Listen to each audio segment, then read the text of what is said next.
Now, I know from the number of unboxings I've done lately, it may not seem like I've slowed down on my shopping, but the scary truth is I really have, because as much as I want to shop, as much as there are things that are still tempting me that I would like to buy, and I would like to think that I can afford to buy, I am trying to show more constraint because the reality is I'm nervous, okay? I'm worried. No one wants to admit it. No one wants to bring bad juju on themselves by even thinking it or saying it out loud, like saying it might accidentally make the bad things come true. But yeah, I just don't want to be spending money that I may find myself needing if things go south. And what could go south, you may ask? Well, stay tuned to find out. And along the way, I'll also share some new things that are no longer tempting me because I've already given in to those temptations, as well as things that are still tempting me because my willpower is still holding out for now. Welcome or welcome back to A Briefcase of Luxury, where we love to chat about all things related to life, learning, and luxury. While I have no intentions of quitting my day job as a business professor, I would love to continue to grow this channel, so thank you for being here today. Let's go ahead and start on a lighter note, and let's talk about some of the things I'm no longer tempted by because I've already given in, okay? So first off, I have been obsessed with the barn chore work jacket trend. You know that look, the loose casual jacket with the contrast collar, like full on obsessed. And it all started when I picked up this trench from Lily Studio with its corduroy lapels and the checked cuff linings. Absolutely love this, so much so that I have since added 2 more chore style jackets, also from Lily Studio, you know, just to give my barn jacket collection a little bit more variety. The first is this color block utility jacket made of a lightweight lyocell linen blend. It's a slightly cropped design with a cinched hem at the bottom right here.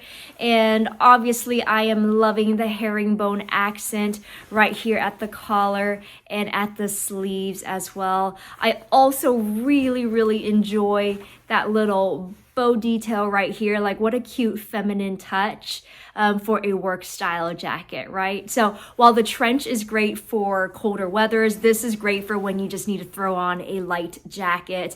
And by the way, in the mod shots, I am wearing it with this cute little brown mocha crew neck t-shirt, also from Lily. My gosh, I've worn this shirt to death already. It's just so stretchy and comfortable, and I love how the L is just right smack dab in the middle of your chest.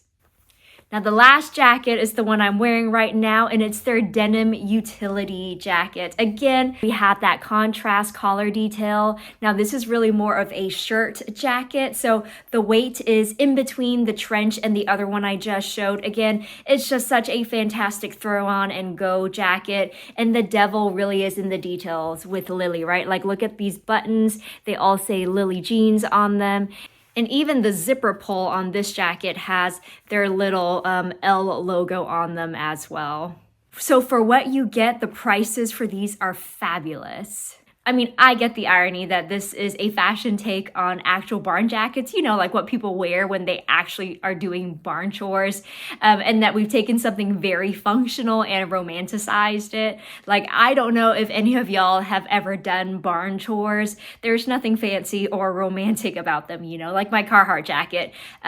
It's for when I actually have to do Carhartt stuff, right? Typically when I'm visiting my in-laws. But yeah, these are totally hitting the spot for me this season. The barn jacket look, but without the barn work. So if you are interested in checking any of these pieces out from Lily, I will have them linked below, as well as several discount codes. I think they are about to run their Black Friday sales, but yes, hands down, this is the biggest trend I've fallen for this season.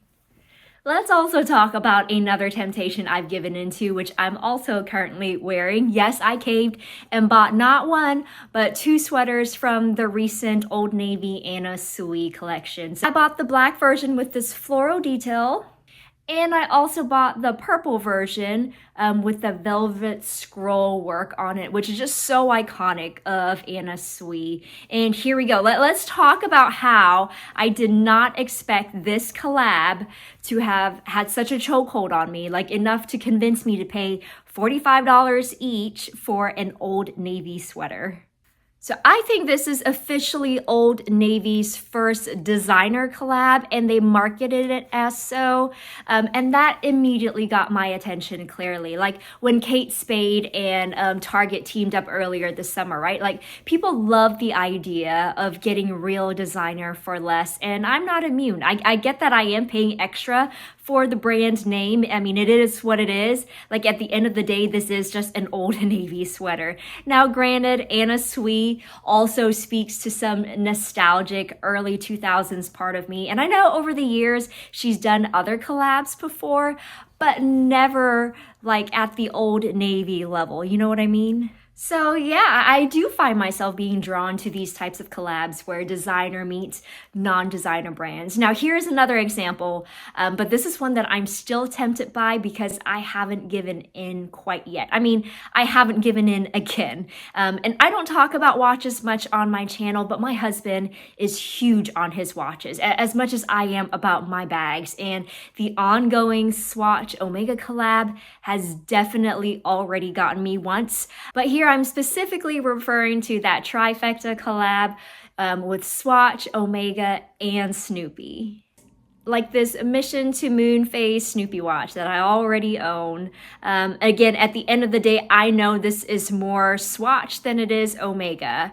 And I thought one would be enough, but can we talk about their new Mission to Earth phase Moonshine Gold collection, where every month, or a lunar cycle more accurately, they have been releasing a limited edition design. Like, stop everything.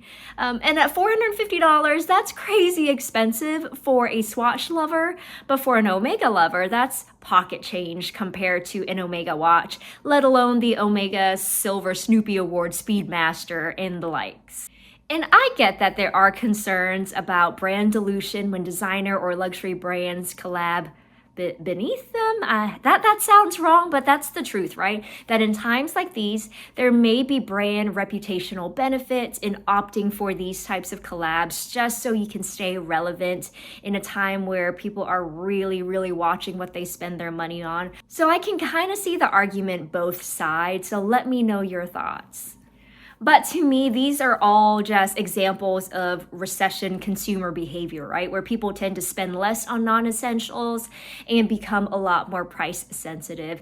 And that is me to a T at the moment. And it's because the world seems to be just grappling with a lot, right? Like in reality, I know it's probably not more than in the past. We've always seen wars, humanitarian crises, environmental disasters, rising cost of living, inflation, mass layoffs, housing insecurity, the list goes on. I know none of this is new, but it's kind of new for me and where I am in my current life. And I feel like if things go south, I will definitely feel the impact now more than I would have in the past, just because I now have a lot more to lose, right? Like, I'm not that cocky to think that I am safe and that my job is secure. There's always that what if, like, what if I get laid off?